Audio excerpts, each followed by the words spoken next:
I think one of the ways you can do that is, I have a lot of different theories about this, but I'd point you towards a piece I wrote for Foreign Policy when I just got back about 5 ways in which I think U.S. policymakers can help run the war in Afghanistan a little bit better.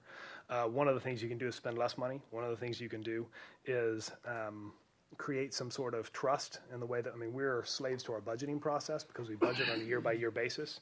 So if you're in the military, have you ever heard of a spendex? Yeah, right, exactly. At the end of every fiscal year, if you're in a light infantry unit and you have ammunition that you haven't fired in that previous fiscal year, everybody goes out in the range, everybody gets online, and if it's done right, then you get some good marksmanship training in.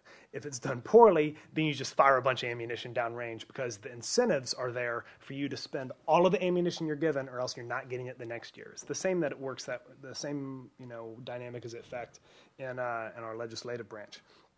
But we have precedent through things like the National Solidarity Project in Afghanistan, where money that's not spent in one fiscal year can roll over to another fiscal year. I'd like to see something like that with the money that we spend in Afghanistan. Second thing is, General Petraeus has put arguably the most talented 1-star U.S. general officer in charge of anti-corruption in Afghanistan, General H.R. McMaster.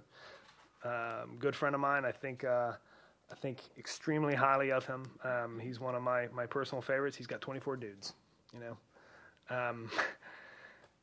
If you look by contrast at our Direct Action Special Operations Task Force and look at just the amount of intelligence analysts they have, just the intelligence resources they can put towards a problem set when it involves kinetic targeting, it dwarfs the entire task force we have that looks at, for example, anti-corruption efforts. So I think with reorienting our intelligence assets is another thing that I would like to see done. Again, when I arrived back in Afghanistan in 2009, I was not shocked by how little we knew of the enemy. If we were just trying to target the enemy senior leadership, then it was just a matter of applying more resources. I was shocked at the lack of political intelligence. I was shocked at the lack of cultural knowledge. I was shocked at the general lack of understanding the political, social, and cultural milieu in which these units were operating. So there's a couple concrete things. There are a few more that were in that foreign policy article. Any questions from the media? Do we have any media here? Yep. All right, I believe. Yes, I'm Rajesh Kedi, and I run a little forum called the U.S. India Security Forum.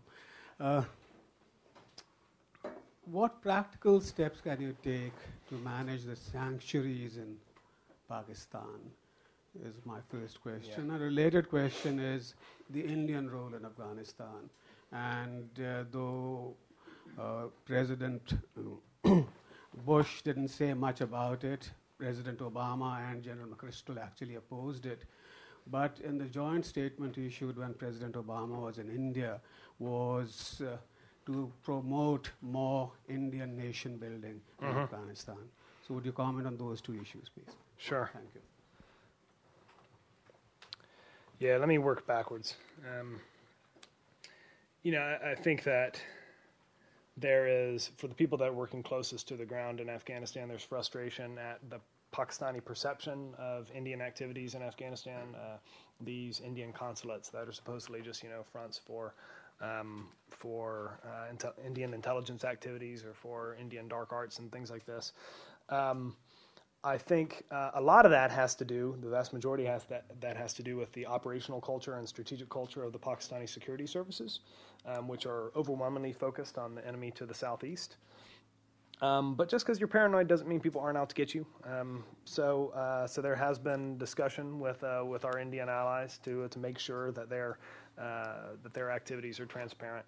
I think that's starting to break through with some of the senior leaders in Pakistan that these consulates are not tools for propagating anti-Pakistani interests in Afghanistan. With respect to the Indian role in Afghanistan, if you look at Pakistani behavior since 2005, in a lot of ways it's quite logical and it's reasonable. by one measure, are just planning for a post-American Afghanistan, a post-NATO Afghanistan, and they want to make sure that their interests are represented. So support for proxy groups in Afghanistan are quite logical in that respect. And from the perspective of the Pakistanis, when we say we're going to get out in July 2011, that just encourages them to continue with that just validates their strategy. I think now things are changing to a degree. One of the great unremarked upon developments of the past calendar year has been whatever happened to July 2011. That's now 2014. Not only is that 2014, and the president didn't even have to do anything. Our NATO allies ratified that in the Lisbon Agreement. That is, President Karzai has talked about 2014 being the time that he would like to, at the end of his second presidential term, being the time that he would like to have full sovereignty. He wants Afghanistan to have full sovereignty.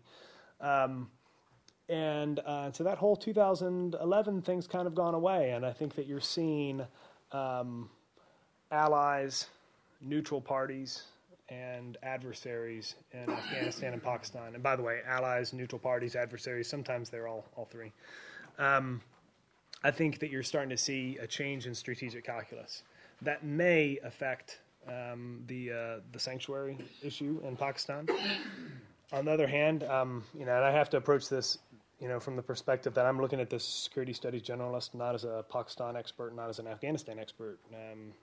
Really, again, my area of studies background lies elsewhere. But there's also the issue of capacity for the Pakistanis to deal with the sanctuaries. And I think that to a degree, that capacity issue is just heightened after the flooding of this past year. And I think that to a degree, U.S. and allied policymakers have largely given up on trying to strong-arm General Kayani into moving against these sanctuaries. So now the issue becomes beefing up the security equation on the Afghan side of the border and trying to reframe these militants not as, arguments between brothers, but maybe as these are folks that are aided, abetted, and supported by foreign governments that are coming into Afghanistan to try to wage war against the legitimate government of Afghanistan. That's a tricky proposition, but I think that's where we are after a lot of frustration in Pakistani movement against the sanctuaries. So that's a rambling answer, and I'm not sure I very well answered either of your questions, but we can revisit that after this if you'd like.